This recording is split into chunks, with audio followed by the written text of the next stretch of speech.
Love Magic by Gregorio Martinez, translated by Garrett Underhill. Characters. The Prologue, read by Todd. Pierrot, read by Thomas Peter. Columbine, Pierrot's wife, read by Sonia.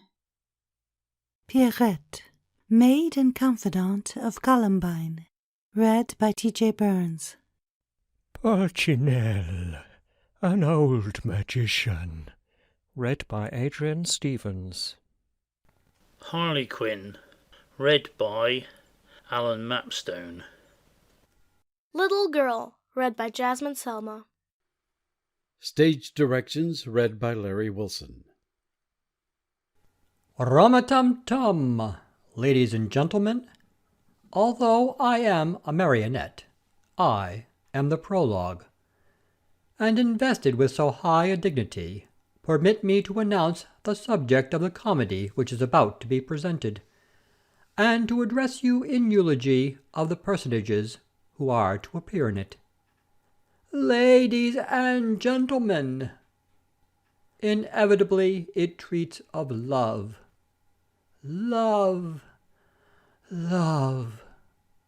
I wish, ladies and gentlemen, I were a poet at this moment, so that I might present to you, in a nosegay of the sweetest-smelling syllables, a panegyric of that dear misfortune, that delightful pain, that fatal passion, that enchantment, that irresistible effluence of the stars, that fierce consuming of the soul, that death-dealing microbe, or whatever it is that you may decide this delicious inquietude to be, which, through all the centuries, men and women have agreed to call love. You would listen amazed, if I were such a poet, to the crackling and scintillation of my metaphors. You would admire and marvel at the unstable shifting winds, the soft unfolding flowers, the broad expanse of heaven, the silver fountains, the caverns, the eagles, the sun rays, and the moonbeams, and all the twinkling stars which I should make dance before you upon the rope of my imagination to embellish my discourse. You would twiddle your thumbs with delight, ladies and gentlemen, listening to my discourse, if I were a poet. But I have already told you that I am not one. I am only a marionette and the Prologue. I see you smile. Smile, then, but don't disdain me. To be these two things at one and the same time, one must amount to something. Marionette, I see you laugh. Joy sparkles in all your eyes. Do you suppose that it is a small thing to have a name, the very mention of which is enough to make people laugh? And do you suppose it is nothing, when you have it, to be able to live up to it throughout the ages, and to uphold such a reputation with a dignity which, after all, is purely ridiculous? And we have upheld it, yes, we have, ladies and gentlemen, splendidly, like kings and princes. Our little bodies are our witnesses. To win applause, they disjoint themselves, twist and turn and bend backward, throw off their arms and heads into the air, or lose a leg in a high prance, to get it back again in a pirouette. See, we palpitate from head to foot, every inch of us, as if our bodies were all hearts. And yet, ladies and gentlemen, beyond a doubt we have no hearts. What should we need of them when we vibrate and fly from one thing to another so continuously without them? But, Mr. Prologue, how can marionettes love if they have no hearts? I did not say that they could love, my dear young lady. Didn't you say, Mr. Prologue, that your comedy was about love? That is exactly it. It is about love, but it is a comedy. Oh. But do not be sad, beautiful black eyes, for our comedy will be incomparably played. All the love in the world could never discover lovers' sighs anywhere which would be like those of Columbine. Good, good. Are you going to tell us about Columbine? Why not? Know then that she is white, but not pale, because in each of her cheeks every instant a rose is about to be born. She has painted her lips with the red of poppies, and one day when she sat down to dream, looking out o'er a meadow, 2 violets sprang up and jumped into her eyes. Since then nobody has been able to tell whether her glances were fragrance or light. And out of this sweet confusion, as out of all beautiful confusions, a harmony springs, which we call music. And so the look of Columbine is a song. Merely listening to her sing and hearing her laugh, men have gone mad. So her mind is like a wonderful bird cage, filled with nightingales, which, like all captive nightingales, feed upon hearts, upon her heart. That is why Columbine is unfaithful to Pierrot, sometimes to feed her heart. For Pierrot, who is a marionette and a puppet as she is, refuses her the heart's meat on which, as I have told you, the nightingales feed. Good, good. Now tell us about Piro. What shall I tell you about Pierrot? His mind is like a sunbeam which has fallen into a globe of crystal and clear water, and all the colors are there in it, except one, which is constancy. You see, today he imagines he is a philosopher, but out of his philosophy roses spring, so that our comedy, which begins with a sigh, ends with an embrace, or rather with 2 embraces, because Harlequin, after he has sung his song so earnestly, and to such utter disdain, consoles himself for love by loving, and for the kisses which he cannot get by those the girls will give. For this is the proper way all love songs should end. Try and sing them, gentlemen. You will always find some ear that is willing to hear. And you, beautiful ladies, listen to the song of love while it is floating in the air, and catch it on the wing, for you will find that it is tame and it thrives in captivity. Ask Pierrette if the kisses have not turned to honey which she has taken in when they lost their way and had nowhere else to go. Now, ladies and gentlemen, I can only add that wisdom is about to appear upon the stage of our farce, but the triumph of folly will oblige him soon to break his wand. The curtain rises. The comedy begins. This is the garden. I forgot to tell you that the stage represents a garden. Open your ears, for the fountain begins to play. Open your eyes, for the roses are bursting into bloom. The prologue retires. Scene 1. In Pierrot's garden. There's an arbor with rustic benches at the right. It is spring. Trees with bushes droop their boughs, laden heavily with flowers, perfuming all the air. The breezes sing with the voices of birds, and the sky smiles bright with sunshine. Columbine, seated within the arbor, whose foliage conceals her almost completely, seems wrapped in melancholy thought. Pierrot walks up and down at the rear, musing, and gazing contemplatively from the sky to the ground, and from the ground to the sky, lingering lovingly before the flowering trees and talking to the flowers. Pierrot declaiming. O nature, mother without beginning and without ending, beyond the touch of time, what can I do to merit all thy gifts? Roses of fire, how can I ever hope to know the mystery which is flaming at your hearts? Lilies, how can I penetrate the secrets of your petals of white snow? Thanks, thanks, O beauty, thanks, for thou hast rent thy veil before mine eyes, and in contemplation of thy treasures I must end my life. Oh, woe is me! Pierrot disappearing, lost in the depths of the garden. Thanks, thanks, 1,000 thanks. I value my vision and my poet's dreams above all the splendors and above all the loves of earth and heaven.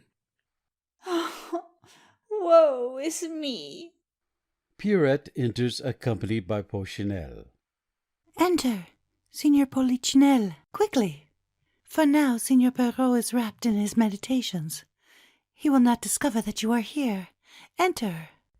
Did you say that your mistress has sent for me? Oh, how eagerly, Signor Madge. Could I but make you understand how wretched the poor child has been. Does it not pierce the very soul to look at her? She spends all the day and the night time sighing. She is fading away so fast. That divine form of hers is not what it once was, alas. Alas. How oblivious men are to such things, Signor Madge. Not all men. My lady is like the driven snows of heaven to her spouse. Turning around toward the back with a menacing gesture.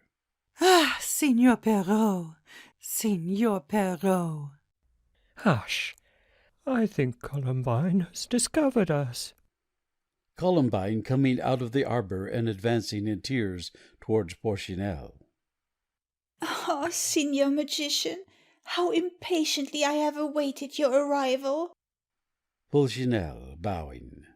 Senora Columbine. Bring chairs, Pierrette. Oh, woe is me. Do not sigh, lady. I am so unhappy. I congratulate you. Upon being unhappy? No, upon finding that your beauty has not faded so fast as I had been led to suppose. Of course, I had heard from Pierrot.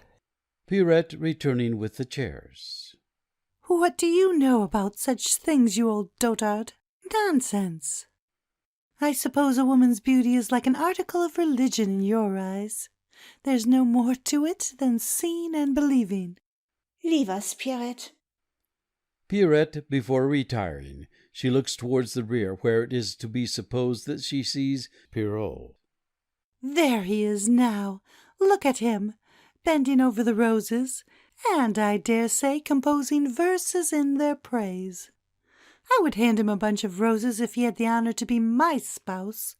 Ah, Signor Pierrot, unhappiest of men, don't you know that you are not the only poet in the world? That there are others who compose as beautiful verses as you do, and to better purpose? The notes of a cithern are heard in the distance. Didn't I tell you? It is good Harlequin. Harlequin singing. White roses are her forehead, the waving grain her hair, the stars her eyes. Alabaster pure her shoulder, and the beauties that enfold her, the starry skies. Who would not be of the roses, or the grain that is in her hair, her starry eyes, or her neck of alabaster, serf and slave where she is master, her deep heart sighs. The words are heard afar off, linked with a haunting melody.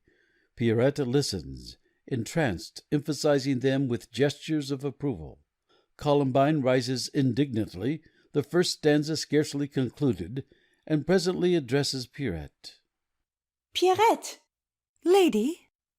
Didn't I command you to send that impertinent fellow away? His music is displeasing to my ear. In compliance with your command, I shut the gate in his face, and the body of your lover remains outside in the alley, sore distressed. But his spirit, woe is me, is an immaterial thing, and who can deprive Signor Harlequin with the consolation of sending it after you, wherever you may be, on the wings of his songs? Go and tell him that he offends me with his music. I would not be too severe with him if I were you. What harm can it do, just to hear? Pierrette! Pierrette as she turns to go. All are blindly in love with the impossible. My lady with her husband, Harlequin with my lady, and with me, nobody, which alas is only too possible. Columbine sinks again into her chair and sighs wearily. Polichinelle, greatly perplexed. But will you be kind enough to explain to me what the matter is? What is the meaning of these tears? These songs of Harlequins, this inexplicable discontent upon the part of your maid. Why all this mystery? I am distracted. I shall go out of my head. Ah, Signor Polichinelle, love is the most mysterious thing in the world. I should be so sorry to have you think so. Love is a natural function. It is simple, perfectly simple. The difficulty is that we complicate it with spiritual distinctions. Ah, that is where the trouble begins. Nature is never willing to have man improve upon her processes. The fact is... That is precisely the fact. The fact is that my husband does not love me. What do you say? What is that? Pierrot is deceiving you? He is not even deceiving me. Oh, if only once he would deceive me. Then at least I might be thankful that he had had the grace to consider me, to make some effort to preserve my ideals. But your rival? My rival, Signor Mage, is nature. Polichinelle is dumbfounded. Yes, Pierrot is a poet, the most miserable he. He adores the carmine in the roses, but he disdains it upon my lips. He worships the azure of the overarching sky, but he cannot see it in the teardrop which glistens in my eye. He drinks sweet perfumes on the breezes, but he will not quaff them from the zephyrs which are wafted from my mouth. Oh, woe is me! Woe is me! Pierrot a poet? You're right. Poetry in marriage is entirely out of place. It is an intruder, an interloper, like anything else which we do not expect. But these songs of Harlequins? They are another complication, Signor Mage. My misfortune, thanks to the little pains which my husband takes to deceive me, has become known to all men, and Harlequin has had the audacity to presume to console me for it. He wishes me to follow the old adage, which says that love is cured by love. What is it that he wishes you to do? Oh, have no fear. I shall not follow his advice. You are right, for this notion that love can be cured by love is sheer nonsense. Believe me, there is no cure for anything on earth outside of science. You could trust me for that, Signora. I'm a wise old man. That is the reason I have sent for you. You have done well, my daughter. He meditates. You say that your husband has deserted you. He has abandoned and is tired of you. He writes verses. Oh, these are bad signs, very bad. However, fortunately... Oh, is there no remedy? One which is well-nigh infallible. He draws a crystal phial from the recesses of his robe. Take this phial. In it has been brewed a philtre, compounded by magic art out of the essence of your tears. But what shall I do with this philtre? Whenever Pierrot is pensive and absorbed, wrapped in his poetic ecstasy, let fall but one drop from this phial, and Posy, adieu. I do not understand. Listen. For example, you say that Pierrot is enraptured with the azure of the skies. Spill but one drop, let fall but one tear, and the sky will be covered with thick clouds in his sight. Oh, I understand. So little by little, hour by hour, he will become disenchanted with all natural beauty, and he will turn again to yours. Which also is natural, believe me, Signor Mage. I believe you, too well. Adieu. How can I ever thank you? Do not thank me too much, or your gratitude will overcome my wisdom and lay it prostrate in the dust. Signora. He bows and retires. I am saved. Pierrette! Pierrette! Pierrette enters. Come and rejoice with me. Pierrette disappointed. Do you mean, that is to say, has the sage found a remedy? Then... Endeavoring to conceal a note which she is carrying in her hand. What is that? What paper are you trying to conceal? She seizes it. A letter from Harlequin. Is this the way that you obey my commands? I gave your message to Signor Harlequin, and he was cast down into the uttermost depths when he heard that his song had given you pain. And so, to prove that he intended no offence, he has written out the verses on this piece of paper, which he begged me to put into your hands. But if you do not wish it... No, let me see. Surely I ought to read what they are. It is my duty to make an example of him. A horrible example. She runs her eye over the paper. Words and phrases of fire. Fire shall put out your fire. My lord, my lady. Spirit of God, aid me now. Piro enters. He carries a bunch of purple roses in his hand. As he advances, he gazes lovingly from flower to flower, and begins meditatively to recite the verses which he has composed in their praise. Purple petals rich in hue, God has shed his blood for you.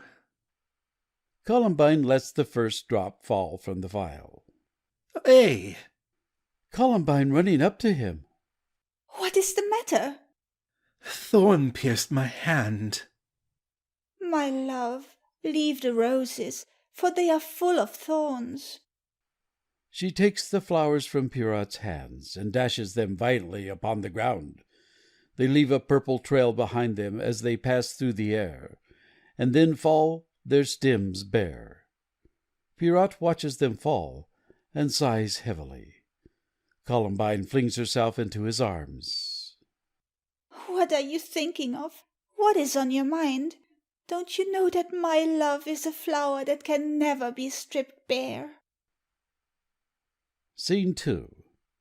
Pierrot's garden in autumn. There are no more flowers in it, only a few pallid roses and some hardy chrysanthemums. At the back glows the red of the setting sun. Above, little white clouds are driven fitfully across the sky, while at intervals gusts of wind shake the trees and scatter the dry leaves upon the ground, or rustle them about in restless golden whirls. Columbine and Polichinelle are seated in the garden. Columbine is even more melancholy than in the first scene. But it is clearly impossible. Do you say that my remedy produced no effect? A most marvelous effect. Frankly, then, I do not understand.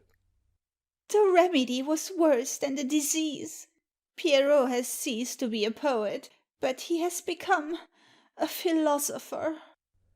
A philosopher? Yes, so much the more miserable he. Your philtre was too efficacious. For days now there has been no sky without clouds for Pierrot, no rose without a thorn, no pleasure without loathing and disgust. Even the perfume of the flowers gives him pain, so that I, too, have almost begun to pity him. But have you manifested your pity with tenderness and affection? As affectionately as I was able, but, alas!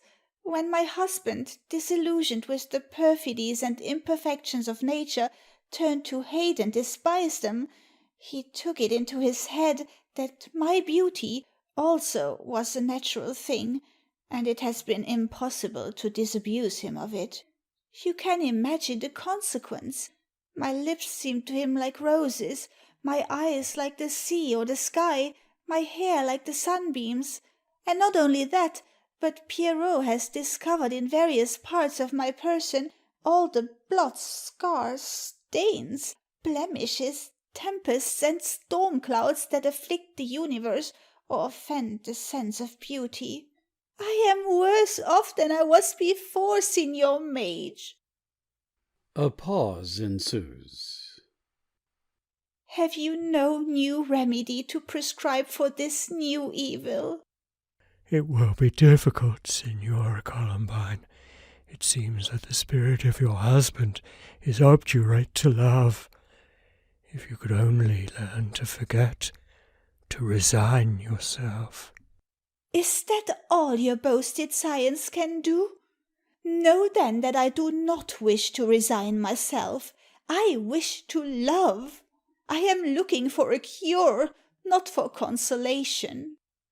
Do not be angry with me, lady. The problem is stubborn and involved, but I shall study it in my laboratory, and I swear to you that I will never emerge from it so long as I shall live, unless I have found an infallible medicine. He goes out. Science and wisdom here. Pierrette enters. Wisdom? I should like to know what wisdom has got to do with love. What does that old impostor know about it anyway? At his age. Age is a guarantee of knowledge. Not to me. It may be in some things, but in affairs of the heart, practice makes more perfect than learning. In love, experience is the key which opens hearts. If it is not used, it rusts. Ha! And I do not need to ask you how long it must be since Signor Polichinelle has used his key. Will you always destroy my illusions, Pierrette? Yes, because one reality is worth 1,000 illusions. Signor Harlequin. Do not talk to me about Harlequin. Signor Harlequin is a reality. Believe me, my lady, there is no illusion about him. I know, and I can answer for it. Besides, you must be convinced by this time that all the drugs of all the sorcerers are of no avail to win back the heart of Signor Pierrot. Alas, so I am. Woe is me. So that you will never find a remedy through the aid of science? I fear it. Leave it to me, then, and let me put my plan into execution. What plan? What is it that you wish to do? You will soon see. Without any other science than experience, which I have picked up on my way through the world, I shall save you. The first thing to do is to receive Harlequin. Pierrette! Though it be only to undeceive him, one angry word from your lips would have 1,000 times more effect than 1,000 sermons from mine, which, to tell the truth, were not made for sermons. But in any case, he's here. Harlequin enters and throws himself at Columbine's feet. Queen of my soul, sun of my spirit, magnet and pole of my desire. What is this?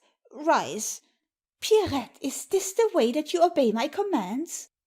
Pardon, lady, but it is too much for you to expect me to stand forever between the fire and the wall. You don't know to what dangers I have been exposed, contending continually against the ardours of Signor Harlequin. My lady, in turn I beseech you to pardon Pierrette. It was not her negligence, but my audacity which caused this wrong. If wrong it be. How? Does the heart overwhelmed in darkness sin because it desires the light? Desire is one thing, performance is another. Columbine, in the mind of lovers, desire is performance. The desires of love are mandates, peremptory as the laws of life. You blaspheme, Signor Harlequin. Certainly to love like this is a crime. What matter so long as it is love? Do not shrink and draw away from me. Move closer, lady. At least listen to my tale of woe. Grant me this solace. Will you promise to go away then immediately, if I do? If you ask me to. And will you promise never to come back? If you are not convinced by my arguments. You may talk. Thanks. He kisses her hand. I said talk. My lady, that was the irrepressible cry of my soul. You have a soul that has been most rudely brought up. Pierrot to Columbine. Good. Lead him on. Pardon, lady, for my soul and for me.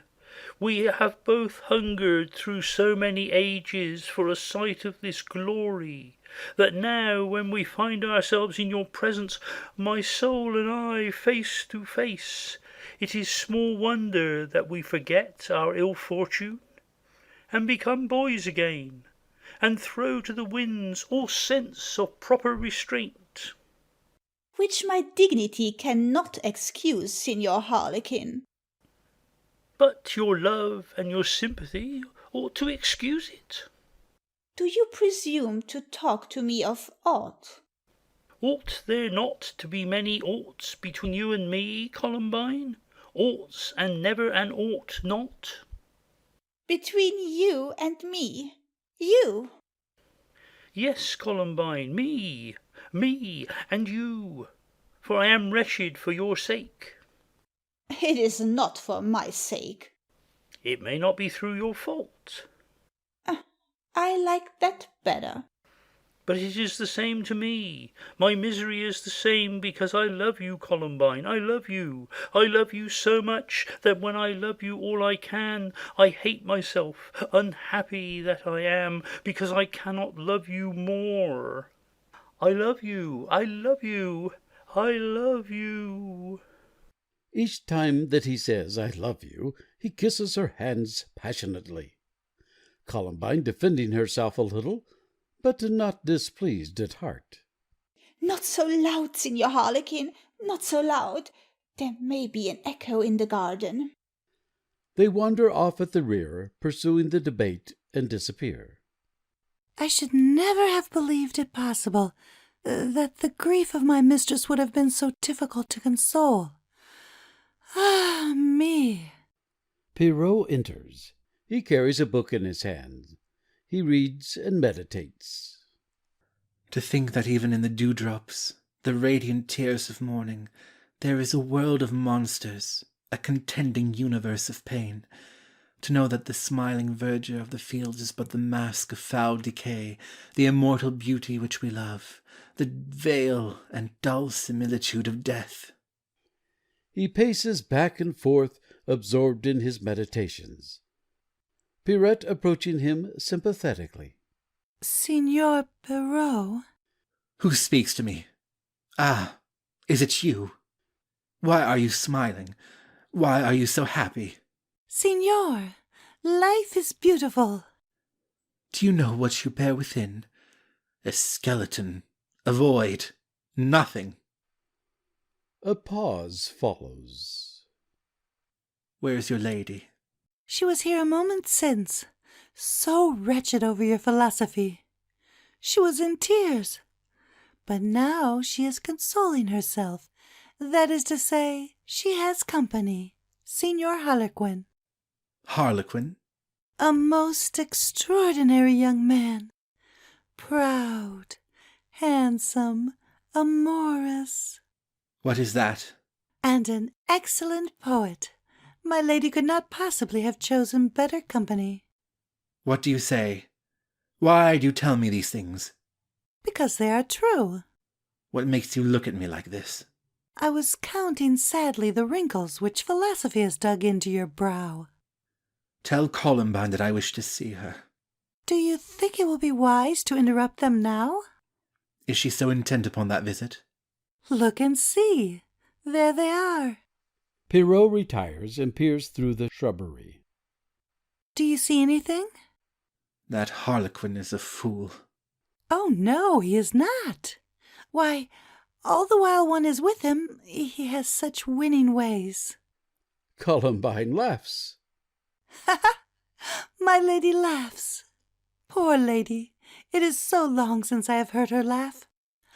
Ah, look! I wondered what they were doing. That was a happy stroke of Signor Harlequin's. But what is the matter? Pierrot starts to run and rushes headlong off the stage like one possessed. Where are you going? See him run! A jealous man is always ridiculous. There he is now. He is furious. My lady pleads for mercy. And Signor Harlequin? He effaces himself.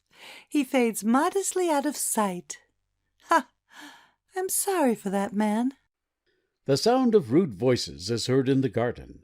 Shortly afterward, Harlequin emerges from the trees. He comes forward with a dejected, disappointed air, and hurries rapidly across the stage, Pierrette detaining him. What is the matter, Signor Harlequin? Was not my lady willing to be consoled? Your lady is a model of conjugal fidelity. Who told you to go wandering in other people's gardens, exploring hearts which have masters? Better stick to the highways and the byways, Signor Rover, and to fields which are virgin. Do you know any? That is a reflection upon me. What do you mean, Signor Harlequin? I mean any disposed to receive me? Why, Signor Harlequin, what do you want me to say?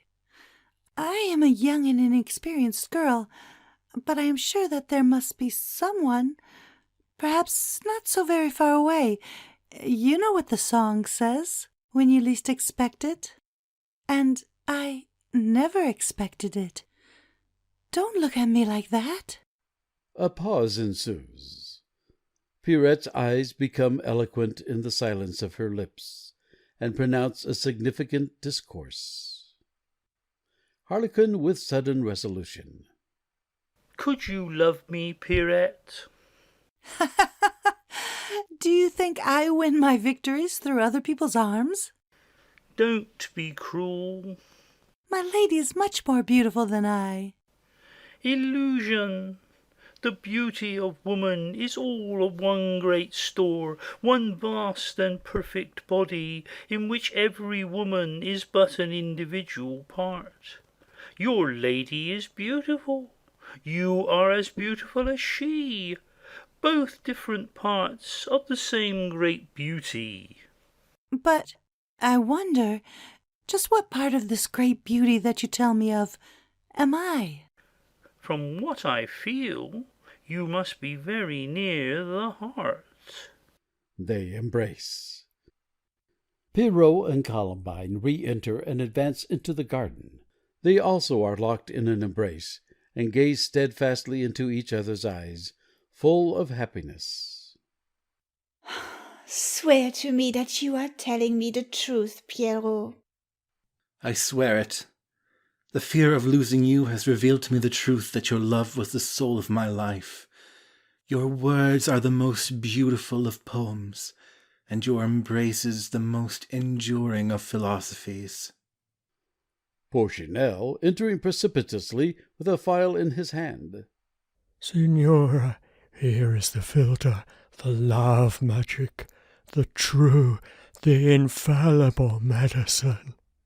All laughed gaily, and Pierrette carries her impertinence so far as to mimic the magician with many a comic grimace. Polichinelle stares at them in amazement. The phial which he carries in his hands explodes with a loud report, and the elixir of love is scattered upon the ground. It was about time to explode it. What is this I see? What you see, Signor Madge, is simply this, that science is superfluous when it comes to affairs of the heart. There all wisdom is vain, and all philtres are colored water, for love is cured by love, and disdain by jealousy. So it has been since the beginning of the world, and so it will be until the world has ceased to be. Spells and conjurations are of very little use.